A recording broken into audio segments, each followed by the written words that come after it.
lalagyan siya ng microchip dito sa kanyang tainga.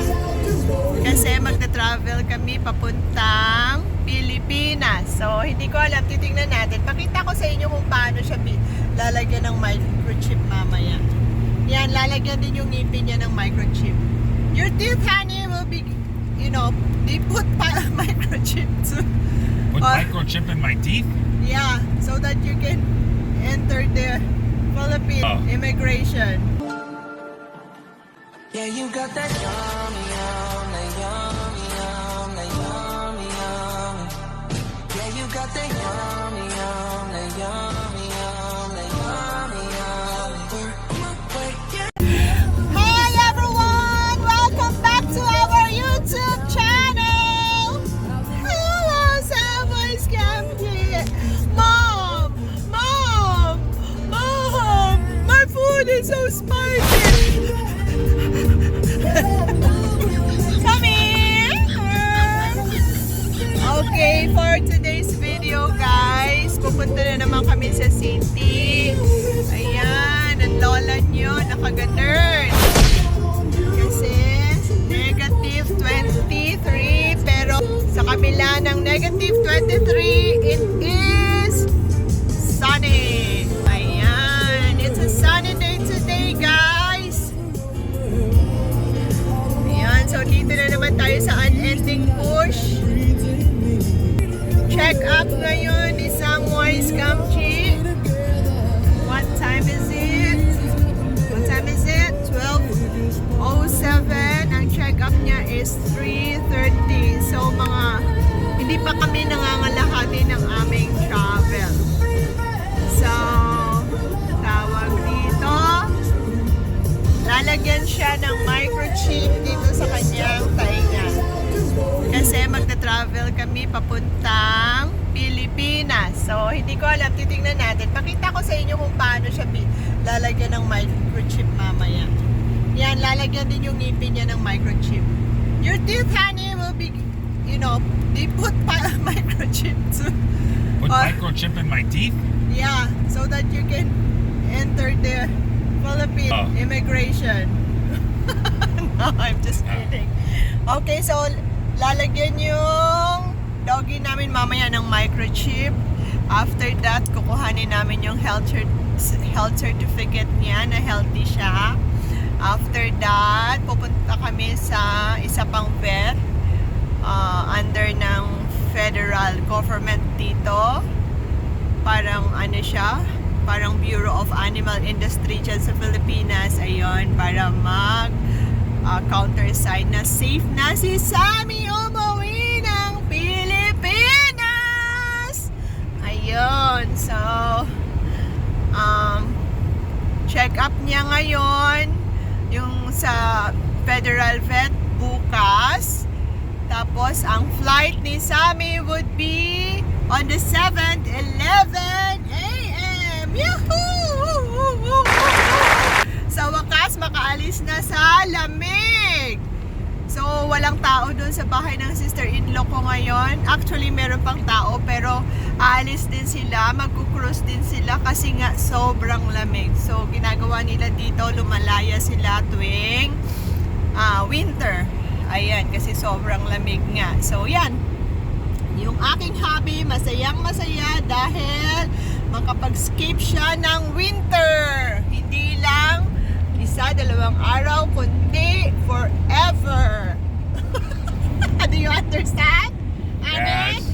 You will skip the winter forever. We'll go back for Christmas sometime, so. Oh, okay. So it's not forever, guys. We will go for Christmas sometimes. Yeah, especially when we have here grandkids. Yes. Alright. So, yun. Pero sa ngayon, thank you kasi skip muna kami sa winter. Nakakaloka siya. Hindi ko siya gusto. So, yan na muna guys and see you again later. Bye! Okay guys, welcome again to our YouTube channel. Yung aso ko, sorry naman, nagtatampo sa akin kasi pinakain ko siya ng pasta. ganyan, gumaganyan siya. Tapos, nung binuksan ko yung window, sobrang lakas ng hangin, kaya yun nervyos lalo. Kawawa naman itong aso na to. Nagtatampo na sa akin. Nagtampo na. Sa daddy na siya. Ayan, nasa daddy na siya. Ayaw niya na sa akin. Malayo na yung aking doggy sa akin. Nagtampo na. Kalimutan ko, spicy pala yung kinakain ko. Wala na. Sila na dalawa yung sweet. Wala na. Ayaw na sa akin ng aso ko. Kasi kahapon, pinaliguan ko rin siya. Kasi nga kailangan na niyang maligo. Kasi uuwi na siya Pilipinas. Maraming mag-aamoy sa kanya. Right, Sammy! Gina, Sammy! Tapos dahil nag-iisa lang yung kapatid ng Happy ko, ayun, umiyak. Umiyak din tuloy ako. Umiyak din si Happy. Iyakan para mga batang maliit. Mahirap pala pag dalawa lang yung kapatid. Yung kapatid mo isa lang, mahirap kasi iyakan to the max. Ayan. Yung nails ko hindi pa naman siya nasisira. Ayan. So yung aso ko yata okay na siya. Hindi na siya naka-relax na siya. Arrrr! Yung kanyang body naka-relax na. Ayun. Pagkatapos ko siyang excuse me. Pagkatapos ko siyang i-reverse psychology, ayan, naka-relax na siya. Kailangan lang pala siyang i-reverse psychology. Ganina, hindi ko alam kung anong gagawin ko sa kanya kasi nag-worry ako. Yung pala, kailangan ko lang magsayaw-sayaw. Ayan, wala na, okay na siya. Ayan. So, ganyan guys. So, malayo pa kami. So, ayan, push. Halos wala yung halos yung mga kahoy natunaw na yung yelo dahil maaraw siya, pero kahit maaraw sobrang ginaw, negative 25.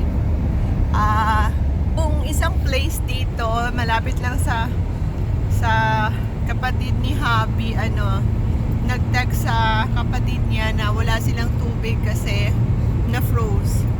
Yun pala yung mahirap dito.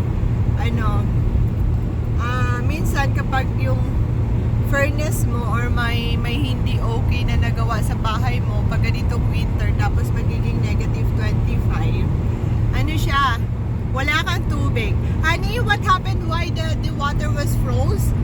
Because it's cold though. Oh, yeah. Wala silang tubig kasi froze. Naka-froze yung tubig dahil negative 25. So, i-check. So, usually, yung mga furnace dito, yung mga older na mga bahay, mas maganda yung nila.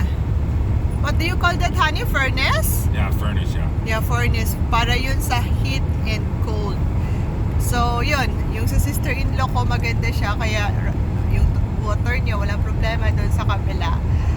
Wala silang tubig kasi frozen. So, kailangan i-check yung furnace. Ganun.